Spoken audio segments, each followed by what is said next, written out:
Uh, Hello, Zach. Hello. I'm so excited to be talking to you again. I feel like it's been years, but I know it hasn't been that long. But So it's been a few months, but I get it. yeah, yeah. So tell people who you are. So the title's ever shifting. My name is Zack Alexander. I am a spiritual and leadership mentor, but with a focus on trauma healing as well. And I kind of feel like I'm bridging the gap between the somatic, psychological, and spiritual to allow us to be a whole integrated individual. Yeah, I love how that just like rolls out. You're so comfortable talking about this. You're comfortable with yourself. Like when if somebody asked me, "Oh, tell us who you are," Yeah. and you just how many people can do that? I think I would be taken aback for a minute and say, okay, well, who am I talking to? And what is the audience? And what you, bleh. And you're just like, Yeah. hey, this is who I am. And with a smile and stuff. So I'll introduce you as a spiritual mentor. And you are a life coach for me during the dark night of the soul, I feel like, Yeah. right? Wasn't Yeah. that your title then? Like No, a I don't know. shamanic life coach?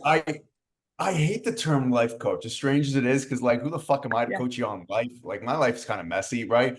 But Right, right, right, right. I felt like back when we were working together, I may have even called myself a shamanic healer. And I Yes. still consider myself that. I just think like the new age sphere kind of destroyed that term, right? So I've had to kind of divot away from it. But yeah, I think I was just there to help you navigate your awakening and that is layered, right? In terms of what that even means. Yeah. I wonder, was my awakening typical of what you see? I'm transparent about anything that you remember. You can talk No, about you know like what? Yours yours wasn't rare, but like it wasn't the norm. Um, and I think that's due to like the acceleration that yours was going through, right? I mean, I think we initially started bringing up like you came in and one of our primary focuses was like on healing narcissistic abuse and trauma in the family and trauma within your own life. And I think I was initially bringing up some spiritual concepts or, some spiritual ideas. And you I were was like, brand okay, new. yeah, maybe you were dipping and dabbling. And then, Yeah. obviously like our work, I think, prolonged into a year, which is pretty rare for me too. But like you took the spiritual stuff and it grew into something I think that was like very potent and deep, but like the rate at which you're picking up things and exploring those areas was unique, I feel. Well, I wasn't looking for fishing for those compliments, yeah, but thank you. Yeah, yeah, be And honest. looking back, I don't know anyone, any other personality that could have helped me through that. Like it was perfect that it was you. And Thank you. you're younger than me. Um, Yeah, you're a male. Like I wouldn't have chosen you. And now I'm getting yeah, chills too. They're saying, "Yep, yeah, that's right. We chose Zach for you. The yeah, guides put us yeah, together for yeah, sure. That you were uniquely able to help me through this." yeah, And so other people don't go through the spiritual awakening and I feel like receive the gifts that I did. And maybe that's because of my age. I've got to be a little bit older than your average client, yeah. I maybe. mean, you're not. I mean, I've worked with many clients like your age and older. Yeah. Um, there was something that was very accelerated about your process. And I think some of that is also like you have so much lived experience and you were open to new ideas as well, right? Um, but and this is what's so unique is that like I never really come into client containers with an agenda or whatever. Like I don't know necessarily how they're going to transpire. I just allow it to Yeah. unfold. And so like Yeah. everyone's journey does tend to be unique. But yours had its own tinge of uniqueness that was unique for me still, right? Yeah. You learn something too. Yeah, and yeah, in a really good positive way. Yeah, and That's I the way it think goes. I Yeah. think it's really good, it's really important to state that like even though I was your practitioner, like every now and then I will go to former clients as a client, right? And that's been the case with us then in terms of that, like you have done QAHT work on me, and like I've actively gone to you and have paid you for sessions, even though even though I was in a mentorship role for you a little bit, because I still stood to benefit from what you're offering. Yeah, and you've done so many modalities. So you have so many experiences. I remember really being interested in your ketamine Yeah, experience and then yeah, talking about like your ketamine experience versus the QHHT. And that's another yeah. unique thing that you can offer. I can't offer that experience in, you know, Mm.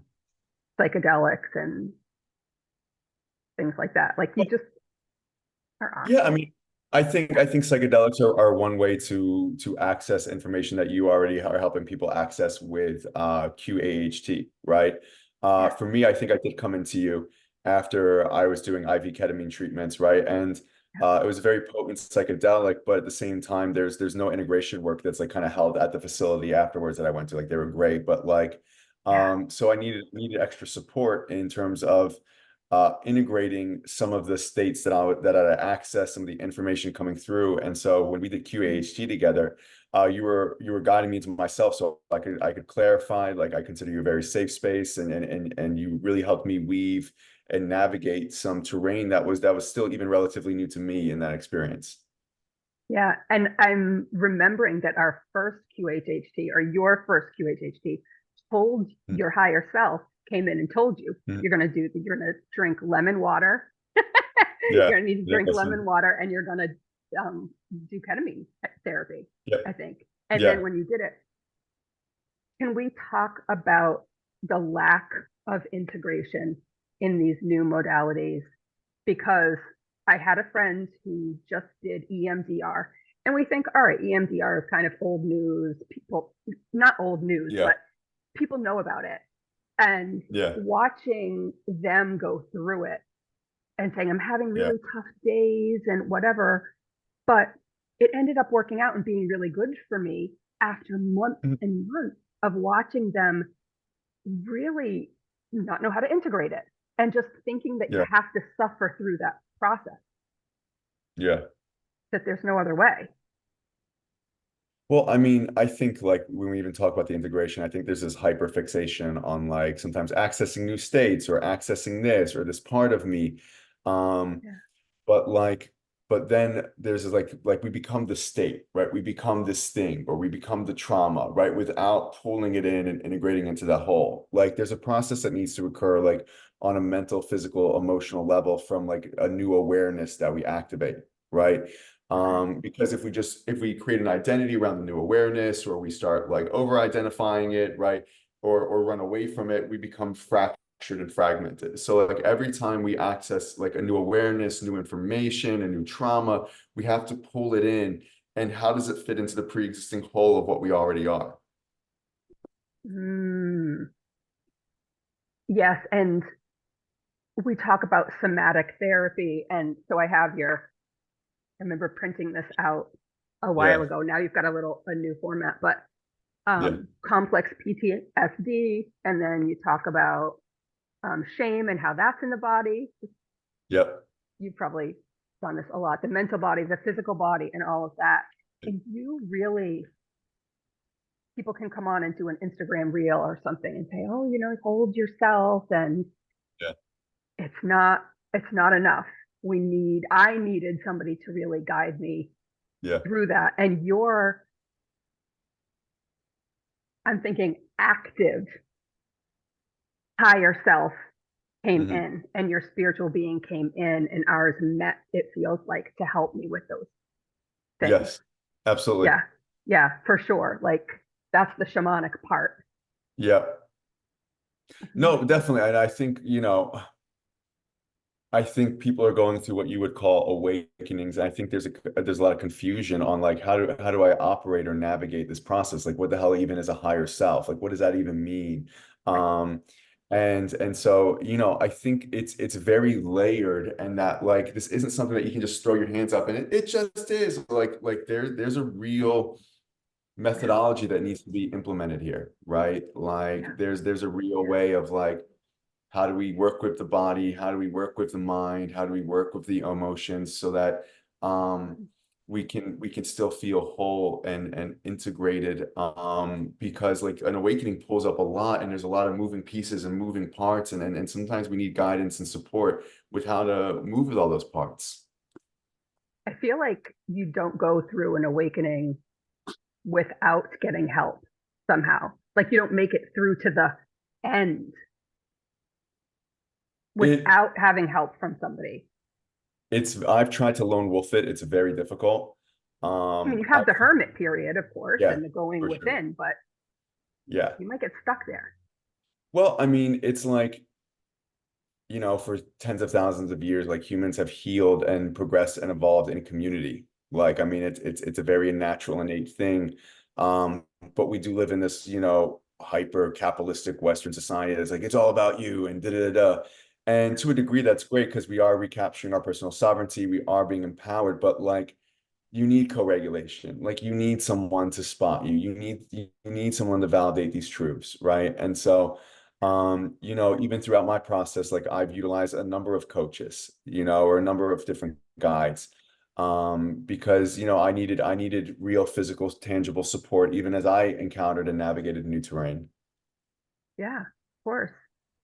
And so my guides are telling me now that I wasn't even in a space at the beginning to pick Hmm. a coach.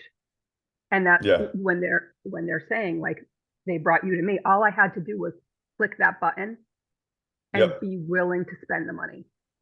That was Yep. really hard. That was a leap of faith, Yeah. and that's all Yep. they require of Yep. us at that point is the willingness, right? Yeah, well, I mean, I think it's interesting because I don't think people like really understand what my process is in terms of like how I bring in clients. Like, it's very rare that I go search out clients. Like, even if I'm going through a difficult time financially and stuff, like I'll be really guided to just be patient. Um, Yeah. I feel like my clients and I like are chosen for each other on a higher level, and then for me, it's just creating containers and openings for them to find me. You But like helped me it's so very much with specific that too. people. Yeah. Yeah. Yeah. There's very Yeah. specific people that are guided to me.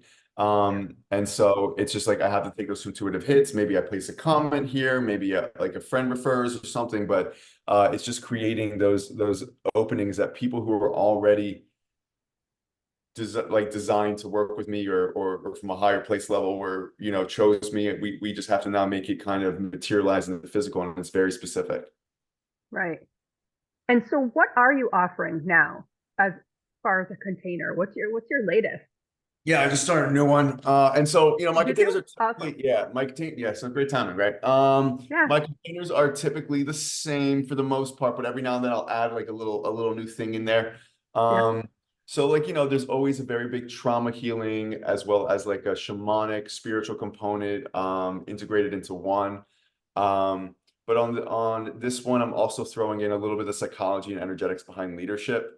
So like if you're a leader within your business, if you're a leader within your certain communities, right? We're going to go a little bit more into even like I would even use the word codes, but like the activation and the embodiment of what it means to be a leader in this physical reality while still being spiritually in tune. Mm. Tell me about the codes. Well, I mean, how do I want to say this? This is going to be funny. Got to Interesting. push you a little bit into the womb, a So little like into the even for womb. me, before each new container I go in, like I need to learn something like deeper. Um, and so like, even in my own personal life, like I've taken on more leadership roles, even on social media. I'm starting to speak on things that I haven't typically spoken on, Yeah. and to kind of open up new pathways and new doors. And I'm far from perfect, but like there's a real psychology and embodiment behind what it is to be a leader. And um there's an awareness there, right? But we have to figure out what that is and what that looks like. What makes an effective leader versus someone who is authoritarian or someone who is weak? um where are the blocks within us from accessing that energy? For when you feel a really potent leader, you can feel it off of them. It's not just words, it's an energy, right? But like what do we have to do within ourselves to make that a physical reality where it really exudes out of us from an authentic, transparent place? um Yeah. And so, you know, I'm not going to pretend like this is an ever evolving journey for me. And that's something that I've had to work with like the last 6 or 7 months. I've had to be taken on journeys of where parts of me would misuse power, parts of me would run away from power, where I wouldn't say things that are controversial but needed to be said. What parts of me were scared, like there's a really deep process that needed to occur for me to anchor that in. And I would like to think I'm further along now than I was 6 months ago, but hey, it's tough. Sometimes it doesn't, yeah, sometimes it doesn't feel like it. You know, sometimes, well, a lot of times, it feels like one step forward and two steps back when actually the Yeah. opposite is true.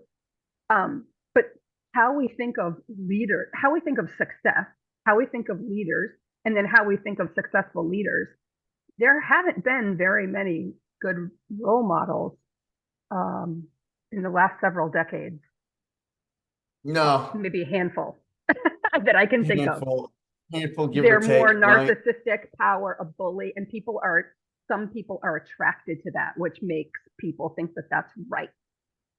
Yeah. Yeah. No, I look, I mean, you know, It's I feel hard to called to share fight this. that too. I recently posted in this on a video, so it's not like it's weird for me to share it on this on our talk, but like part of the ketamine journey I took over a year ago was, you know, something higher came to me in one of the sessions, and like I saw myself in the future, and it was in the political arena, and I was very shocked that I was like screaming, like even in the thing, I was still kind of like, no, no, no, I'm not. Like, you can no, don't. There's no way. Like, come Yeah, on, I just got comfortable as a trauma healer on Instagram. Like, I'm not right. doing the I fucking just want to play politics. basketball. Yeah, yeah. I'm trying to My chill, man. road. Come on, leave me alone. Um, and it was like these are the timelines. Yeah, Like you're gonna go there. This is where you're needed, but like let it unfold and yeah, extrapolate on its own. But you know, so for me now, it's like for me, it's interesting because when I started my awakening journey 4 or 5 years ago, like I had this vision of like, oh, I would go to the Himalayan mountains and meditate a lot. And like, or like, you know, I have my little practice and I lead a little retreat and a workshop, right? And these are great things, whatever. Like it's not like these yeah, aren't like these are things where some people are yeah. really supposed to do. Hmm.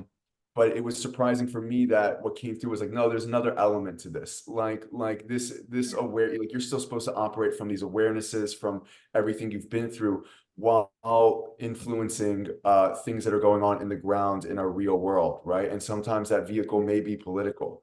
But at the same time, then it sends you on this journey of like, well, what leaders were effective and what does that look like? And you're right, is that there's not a great representation. In fact, like people who get into very high positions of power, especially whether it's the corporate world, um, or the political realm, there's highly narcissistic profiles. Like there's something that pushes you and vaults you up. And so like what is it to be a modern day leader who's operating from a place where you're not from an inflated sense of self, you're not from self grandiosity, but you can still get there, right? You don't have to inflate yourself to be in those worlds. And that's a tough journey, right? Um, yeah, and and then you have to that's why there's a spiritual dimension added into this of like, if I don't really have any real physical, tangible examples of what this effective leadership thing looks like, well, what does it feel like? And so sometimes that asks us to even step into a greater awareness. And it's an exploration for me, one that's not fully anchored yet, but it's important. It's very similar to my initial awakening of like, what does it feel like to access these spiritual states? What do I do with this? It's kind of a very similar theme I'm repeating now, but just more of like what does it look like to be an effective leader on the ground who is still exploring these ascension and spiritual concepts, but I have to be in the real physical world. yeah. And you may be on Instagram, but you are not portraying an Instagram lifestyle. Like you are out there, you are living in Mexico with Yeah, your amazing partner, and yeah, you know, like you guys look great and wonderful, but you're very open and um, you're authentic, but you're also very vulnerable about what it yeah, means to be masculine and go through all of this stuff. And I yeah, think that people are receptive to that. And the people that aren't, well, that's okay. They're not ready for it yet. But this feels like it's coming. Yeah, Like this train is already in full speed ahead, that this is yeah, where we're moving. So you want to come on now or you come on later, but things are shifting, things are changing, and you are blazing the trail. Because I can't think of anyone, and I think we've had this discussion too, like who can I look at and study and whatever. I don't think that, do you have somebody that you could, or that you want to name, or maybe just talk about yeah. the No, sure. archetypes? I mean, so as you know, a younger guy, when I was in my early 20s, I spent time in South Africa, and so while I Mhm. was there, like, I kind of, followed the journey of Nelson Mandela quite a bit. I read like his autobiography was really the first thing that I really fully read all the way through, all 700 something pages, and it was fascinating to me. And I That's great. visited Robben Island, where he was held in prison for 30 years on this island. Obviously, being in the communities there, understanding this incredible path of being a political prisoner for multiple decades, and then unifying a country that was stuck in apartheid through like compassion, forgiveness, but also strength, was a really beautiful thing too. And then also understanding why inequities and stuff still existed in South Africa, like what happened, what wasn't he able to do. But definitely there was a very potent anchored form of leadership. And there's a deep metamorphosis that that man went through that allowed him to step into that. Mm. Far from perfect, but like a true, I Yeah. really believe, like divine being almost in a way. Mm. Lincoln is one that's come through for me a lot. Like, and it's interesting because I read a book when I was like over a decade ago, so there's been something subconsciously in me that's like known where I was headed. But Yeah. there's a book called Lincoln's Melancholy, which was really beautiful because it's not talked about, but Abraham Lincoln went through manic depression. And so like he had nervous breakdowns, like he had a nervous breakdown in his early mid-20s. I think he ran through his town square like naked, screaming incoherently. They used to not let him carry a knife on him during his presidency because like he was genuinely afraid that he was suicidal. And so Oh, this was a wow. man that was really carrying deep amounts of pain, like and if he were to exist in today's society, our mental health system would probably diagnose him with borderline or bipolar. Yeah. And yet still he was able to navigate through those states and through those dark nights of the soul and really do something that was so different for its time, right? And his Um, wife passed too. Didn't he have a lot of yeah, like, that's what happened. That's the nervous breakdown. Like Andon passed, and he had a break. okay. Like this was a man that Mm. allowed him to experience his real grief and the insanity that comes with that. Um, Right. and that's not a process that we open for men in today's society.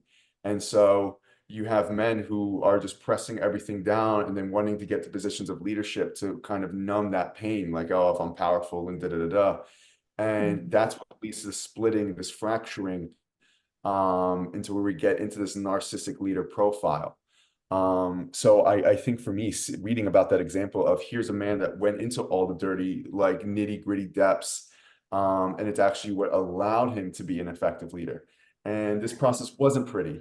Like Abraham Lincoln did not go to Sedona. Not that Sedona is not great for many of us, but he did not go to Sedona. Like this was a man that Yeah. his dark nights of the soul were him like losing elections and breaking down in front of people and still going and going and learning and integrating. And so Right. when something really big needed to happen in America at that point, right, he was in a space where he was like, I can hold this.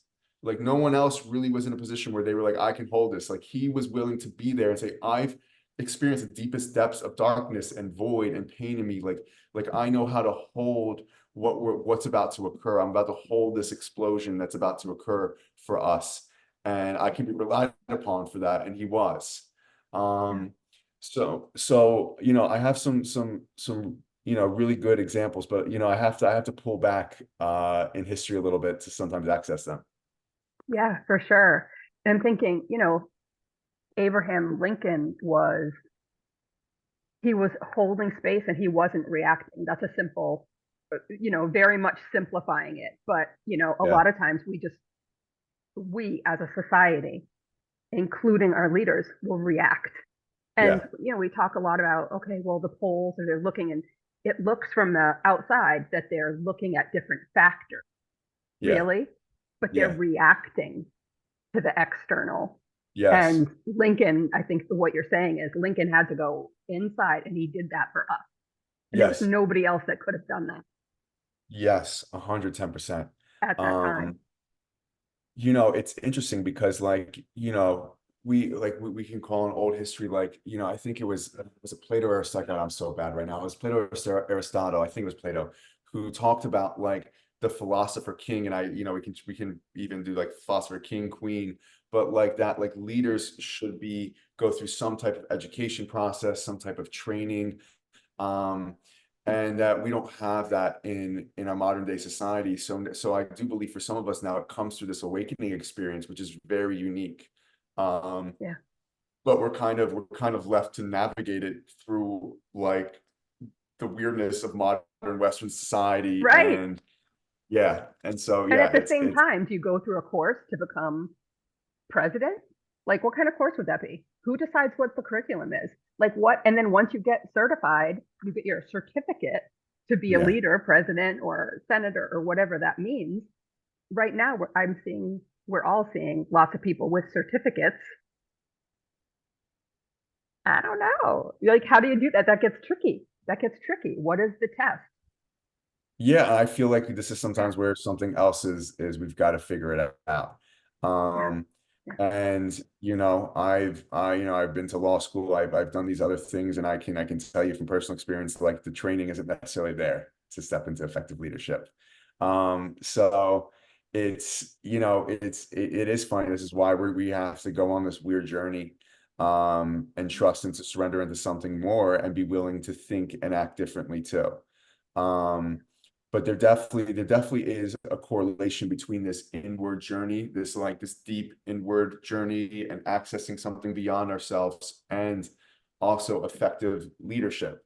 Um, because like you do, we see men who are in positions of leadership and they're highly reactive, right? Men and women in positions of leadership and they're highly reactive, We're right? This, mimicking and yeah, copying this because we think this is what works. We have to yeah, be oh strong, yeah. and We have to puff our chest down and da, da, da, and da, da, da, yeah, and really, like if yeah, if we actually look at effective leaders, they were stoic.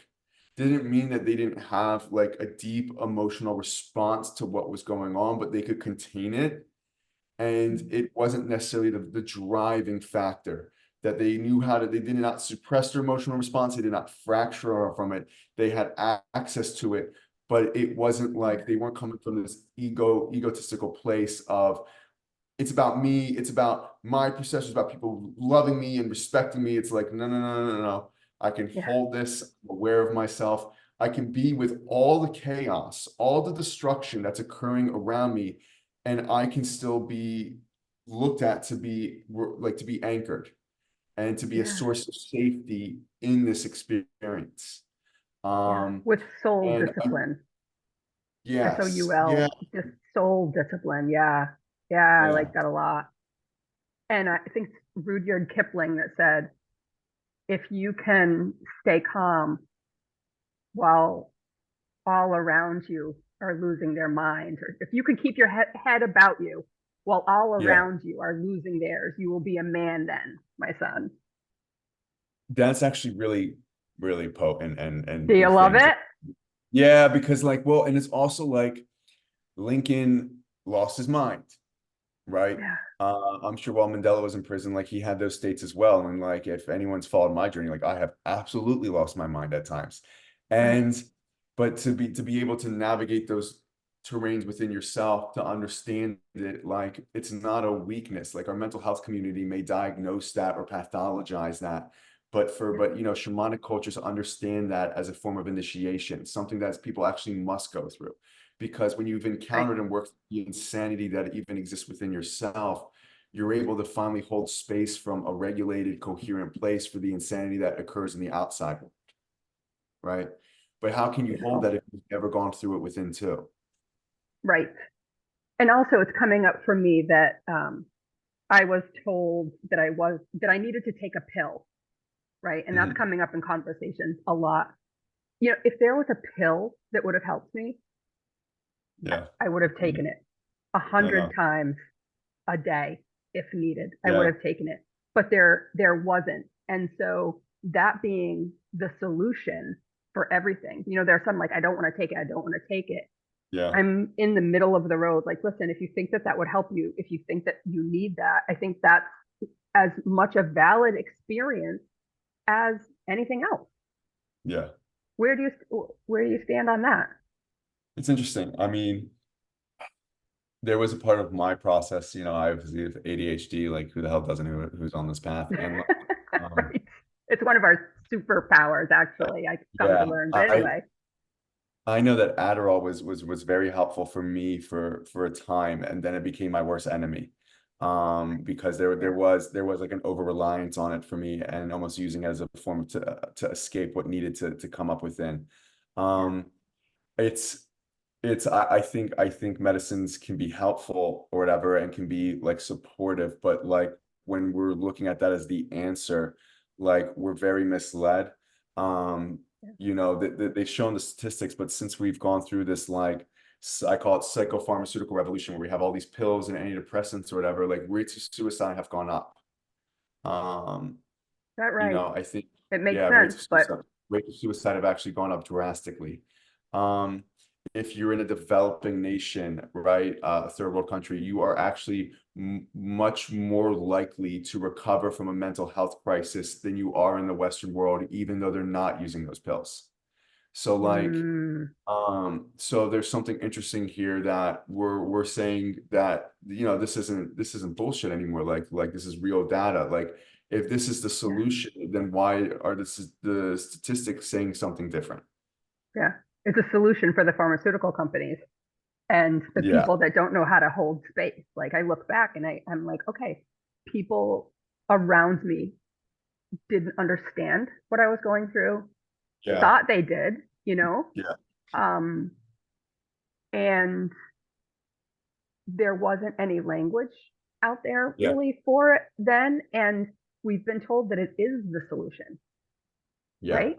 And then we feel like failures when a pill isn't the solution, yeah. right? I, But yeah, and carrying you over sometimes it's or carrying you over like through a tough time might make sense for some. for sure, Nothing wrong with that. absolutely, Yeah, absolutely. But there needs to yeah, be other resources and modalities involved as well, right? It's like yeah, we're kind of indoctrinated in our Western society that there's a pill or something we can take and it just makes everything go away. When when really this process of evolution and growth is deep. Like it's not supposed to just go away. There are things that need to come up that need to be worked with. And if the pill is just numbing you from that experience, then that can actually be dangerous. right, right. And so, what are the odds, do you think, that Lincoln had PTSD or CPTSD or something like that? Do you think, For sure. Oh, definitely. I mean, as opposed to the diagnosis? oh, for sure. There's no way he didn't. I mean, he fell in love and his partner died. I mean, this is a man, I think he had his son pass away. He had to lead a war in which, brothers were murdering each other. Um, I mean, this was like, wouldn't you be depressed and have trauma from that? Like that's just that's life. And so our need to pathologize like real visceral responses to extreme stimulus, um, I think is an incorrect approach, right? To say that Right, someone is disordered because they're having a natural response to a traumatic event, like I think that's dangerous. And not to say that mental illness doesn't yeah, exist, not to say that chemical imbalances don't come up in the brain because of genetics and things of that nature, but to put right, all of that under that category is misinformed, I feel. yeah. It's not working. And even in combined with talk therapy, it's Yeah, not working. And that's why these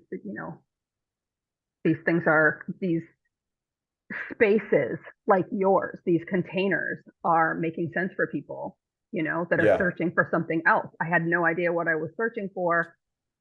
I didn't know what I needed, but I knew what I had was not working. Well, I mean, yeah, it's funny because like even in my practice, like we've had the credential people coming into me for training and mentorship. Like we've had the PhD psychiatrists, psychologists, like the clinicians coming in, and Yeah. and it's funny because I'm really sitting there like, guys, I'm not credential. Like if like there's no, I went to the fancy law school for a semester, but if you want the plaques in the background that say I know what I'm doing, you're not gonna find them, and Yeah. they're like, we don't care. Like they're noticing even a lack in their training. Not that the training hasn't been helpful, but there's still holes that someone like There's me more. like has to come in to fill. Which is I think Yeah. which I think in a perfect world should not come down to someone like me. But this is where we're at. Right. Right. I'm I like I'm think like that too. I'm I'm like, they're like it shouldn't be like it should not be me. I like let's create better systems not my where it doesn't fault. have to be the We're here. Instagram shaman. I love that though too. I'm like, I can help you. I know I can help you because I Yeah, went through this. I know that I can help you, but damn, I'm sorry that you have to come to the likes of me. And that's in the most confident of ways. yeah, There's a little yeah, humility in there and we can laugh about it, but we can do better. And if I'm going to be yes, part of that, doing better and spreading my knowledge and my story, then, you helped with that so much because I'm thinking back and how, you really tough loved me on, I want to say a handful of occasions, but I'm sure it was yeah, more, yeah, and then like get out of that victim mentality, get out of hermit yeah, mode. Sometimes also clean up your Instagram page, yeah, stuff like that if you want to get clients. Um, but yeah, this is where we are. And one thing that you said that Lee and I reference a lot, and I've referenced it to other people when they're like, Jody, thank you so much for doing whatever it was that I did. And I say, I repeat your phrase, that's what we do for each other. We bring each other yeah, home or we yeah, guide each other home, yeah, you know, and that it means the world to me. Yeah. yeah. Well, So the one thing cool. I'm going to say is, and to even relate it back to some of the things in the mental health community is sometimes we exist, we have this power dynamic where you put on a white coat, and not that like you don't have an education that's powerful and meaningful, but like I think sometimes there's this disconnection that we're humans, we're all coexisting together, and that we're Right. all working together, right? Right. Um, there's sometimes this thing with like someone's coming in for a hard time, they're a patient.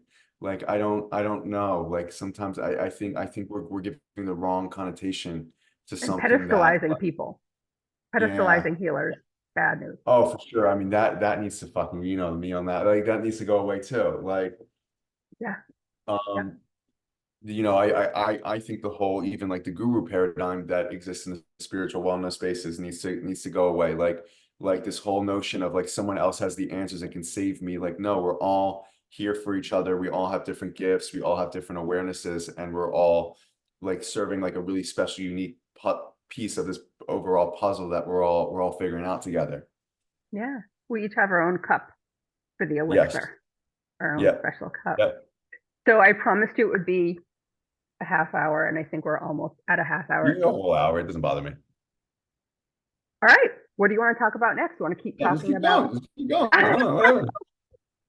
All right, if you want to. So let's talk about the physical body. You did cord cuttings with me and Mhm. energetic clearings. Yep. What I'm seeing is like these cord cuttings. People like, I did a cord cutting, but it's not going away. I'm still thinking about Yeah. my ex or my Yeah. father or, whoever it is.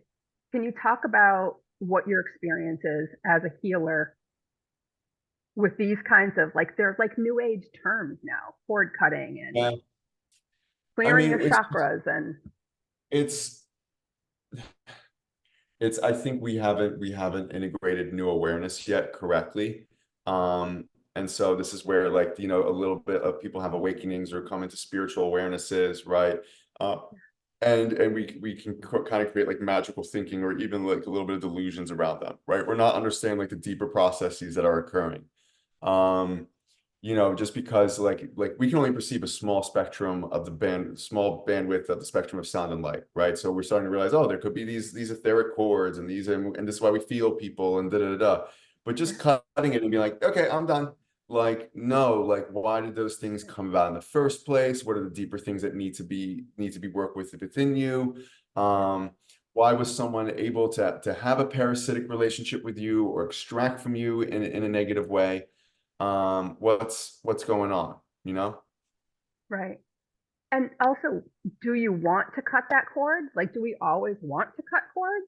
Like, Yeah, maybe it's for a reason that you were supposed to learn, like you said. Like, why did you get into this yeah, narcissistic relationship? Not to yeah, blame you for getting into it. We're not going to yeah, blame somebody that's been abused or whatever, but taking part in how that evolved and yeah, understanding that whole thing. But what if you don't want yeah. to? What if you cut the cord early? Is that a thing?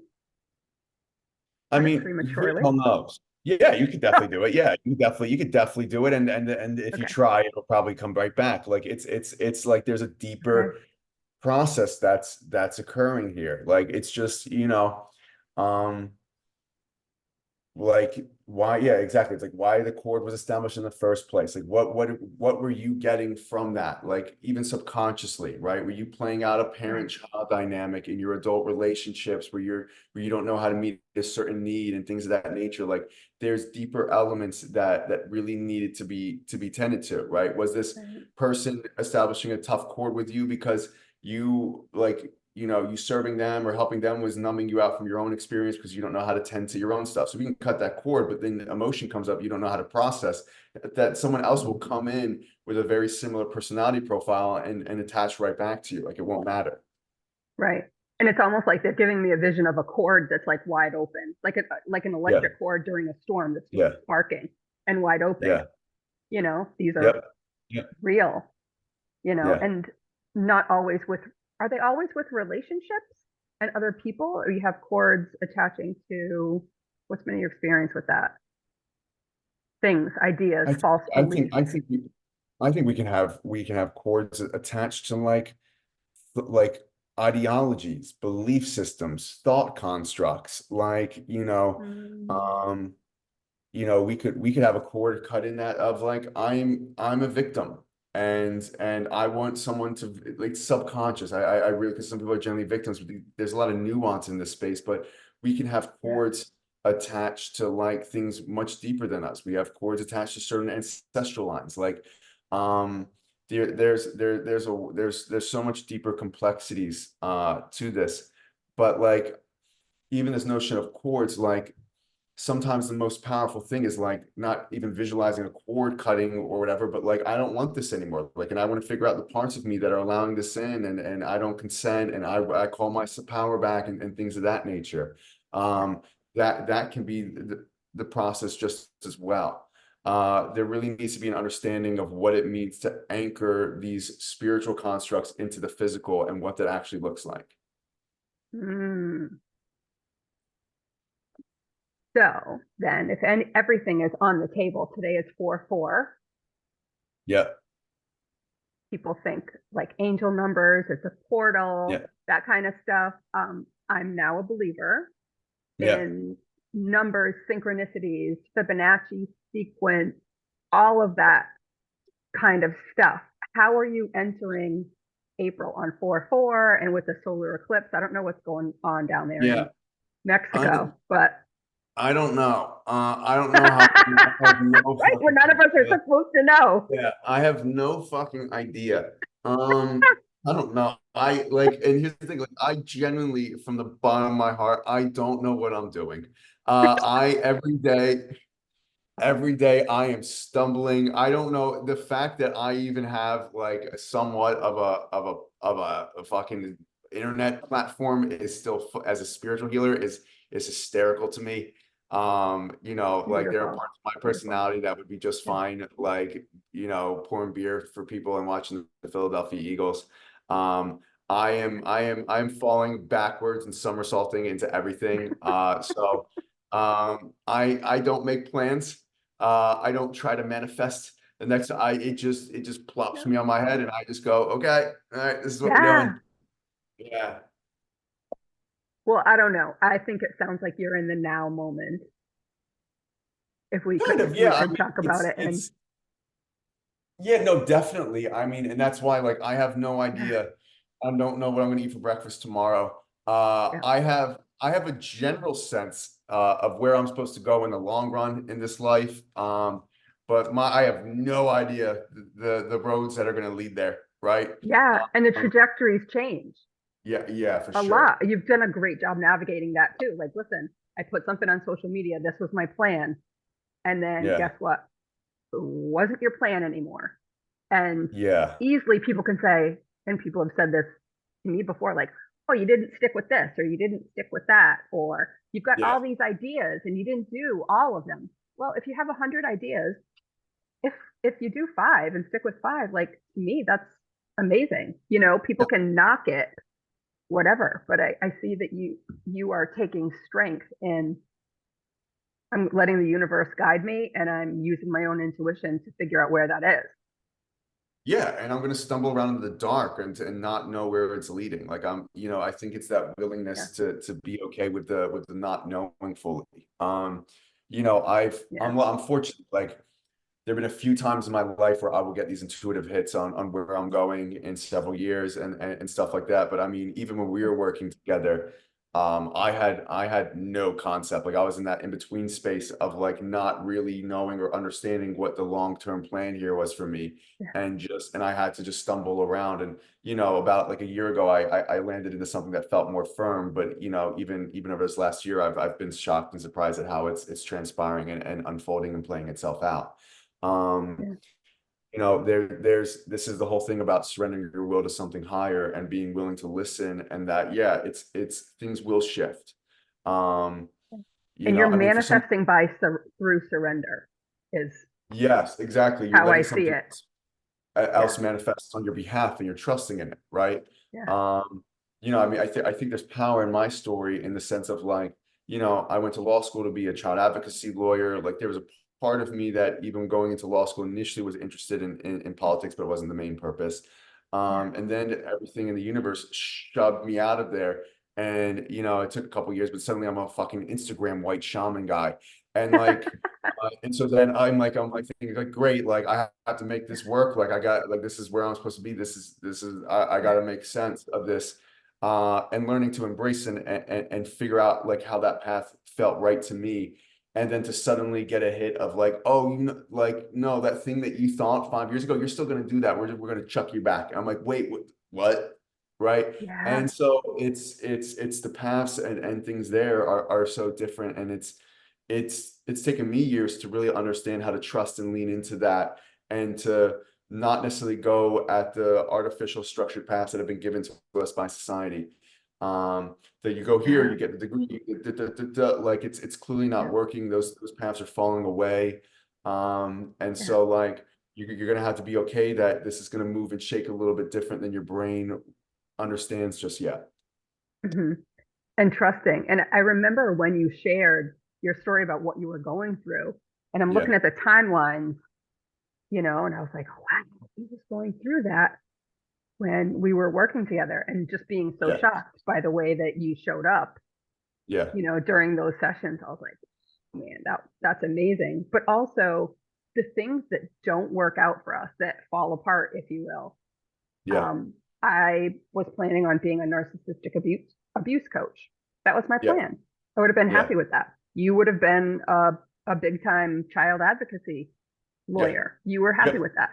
yep, We got something more.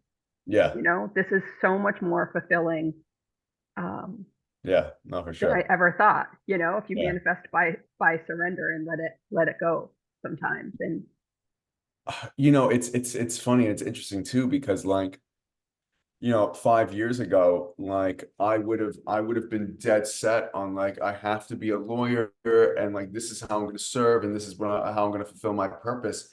yeah, And right now, had I gone that route, like I'd be probably sitting in some law firm, like going through paperwork and casework, never having dealt with my shit, like running into dead ends all the time, being like knowing the abuse is there and being unable to do things within our legal frameworks and stuff, and probably just bashing my head against the wall. And and so Adderall. and Adderall I feel and like you taking would amounts of definitely like Adderall that until kind I of goes fucking with die that, at 40, right? Yeah, until my liver shits itself. So so right? to weave and trust and navigate and get to a path of like, oh, like the things I want to do, I can do it, and I can do all these other things. But I had to go at it differently. I had to lean into a path that fell outside of like our societal structures and paradigms. Yeah. So I want to shift a tiny bit. Like, how are you doing? What are you doing for the rest of the day, by the way? I have a talk with a friend at the rest of the day. I might go to the beach. Um, and and I think that brings up a really good point. Because we talk about this Instagram influencer lifestyle. Um, I live in a nice place in Mexico. And it's cool. It's great. It's healthy for me.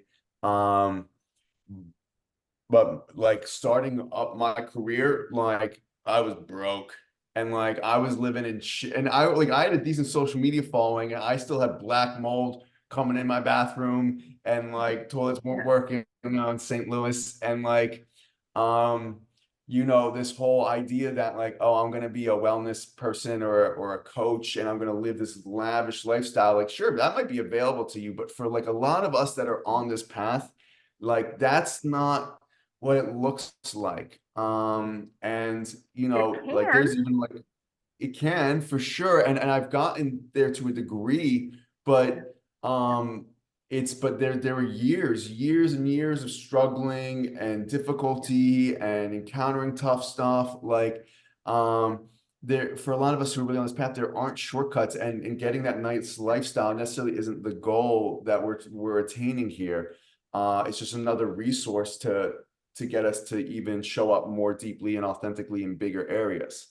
Yeah. Um, so, I'm very fortunate to be in the space that I'm in right now in my life, but like that was not the case for a long time. And my life was very different from how people would assume someone with my following or the Your amount of clients I knowledge, have. your presence, Yeah. everything. Yeah, would be living. It was tough. Like Yeah. I was in a 300 square foot apartment for a little bit, like in a box. Like it was, it wasn't always so lavish. Yeah. And you built a new life. Like I feel like I got parts of my old life back when it was time after a long time, but a lot of that Yeah. old life is gone. And so you've Yeah. done that without the typical support too. And that Yeah. happens to a lot of us when we're no contact with Yeah. people. Yeah. That's even harder, but that's part of the process, and Yep. not having a place to gently land sometimes is, well, always they're saying is part of the trust in the universe, the spiritual awakening. You have to lose Yeah. all your stuff. Well, yeah, it's tough because like if we're overly attached to something as a form of safety, if we can't generate safety or cohesion within ourselves and we've overly attached to something outside ourselves to give us that, like at Right. some point, something beyond us is going to try and cut and take that away. Like you need to find it within. You can't keep going outside you to like make up for something that needs to be for distortion that needs to be addressed inside. Um, Mm, right? And like, I've been through a million right. dark nights of the soul, and that there are times where like I will look up the sky and be like, what the fuck are you guys doing? So I still curse. I keep Serious. getting I'm supposed to not curse as much, but I'm cursing. Um, and Because that's and what you it's just said. like Yeah. yeah, it's just like Yeah. the more that you're here to serve, the bigger energetic responsibility you have. Like you better have your shit together, and Yeah. we're gonna put you through it over and over and over again to make sure that you're sourced from within yourself and not pulling at others to feed something that doesn't need to be fed. Right. And my friend Elle talks a lot about we have to slingshot. The further down we go, right, and the Yeah, more we lose, the more we can rise. But it's not gonna look, maybe, we might lose a house and we don't get a great bigger house, but like I got these yeah, gifts and these yes, blessings and the knowledge that that house didn't work for me, or that person, yeah, that whole paradigm they're saying didn't work for me. The whole myself, who I thought I was, who I thought was around me, the life I thought I wanted, went away with the tide, right? And Yep. built something new, was Yep. replaced with something better. Yeah, that Yeah. slingshot effect, they call it. Yeah. Yeah, we get slingshot and we don't know where it's going to land. We think exactly, and Yeah. it's a pulling force. You feel it lift you up, and then you land on Yeah. something. Like, oh, I wasn't even aware this is what I needed, but it is. Yeah. So cool. Mhm. All right. So I'm excited for the eclipse. Anyway, everyone is talking about that because I, it feels very much to me like it's a blast off of the new paradigm and the Yep. new model of healing and awareness. And it does feel like, I keep saying, like a bunch of neutrinos Yeah. and ions coming and states of awareness. And it's so cool that so many people are paying attention to the eclipse, Yeah. you know? Like I make a joke of it, like, what are you doing on the eclipse? There's everything is the eclipse. And oh my, I could say, I'm done with the eclipse. Like, I'm sick of hearing about Yeah. it. But it is really, really cool that so many people are paying attention to it Yeah. and in awe about it. Full transparent. I have no idea what's happening, and that's and So I it's don't. Monday, Yeah. April 8th. We're Okay. having a great solar eclipse, but I'm here in New England in the it's near the Yeah. path of totality, they say. So it's like Yeah. this running joke in my house. I'm like, everything's a conspiracy. Like, what are you doing? Yeah. You're doing this right Yeah. before the eclipse. Like, what are you doing for the Yeah. eclipse? You're gonna, you know. But it's fun. This is the fun part to talk about things like this, Yeah. to be excited again and to Yeah. have joy again and to look up in the sky and not be like, what the fuck are you guys doing? To look up in Yeah. the sky and see wonderful things now and have Yeah. hope, you know? Yeah. I'm excited. I don't know what it's going to bring. Yeah. I know all the astrological events affect and impact me. I just don't know when and how they're occurring. And then I'll be like, why am I processing so much? Like, oh, it's equinox. Oh, is this? Is You that? I'm find like, out oh, okay, later. okay. Okay, cool. That makes sense. Yeah. You find I out just later. barrel into everything unknowingly. Yeah. That's very cool. Well, it's 303. I love those numbers. Um, can we do this again next time? Sure. Maybe Yep. another month. I'd love to like Yep. catch up with you and talk about your container. Can I put your link, your Yep. IG link underneath in the description box in case people Please want to do. find you the way I did? Yep. Please do. All right. Awesome. And give Gabrielle a hug for me. I will. Of course. I love her too. All right. Thanks, Zach.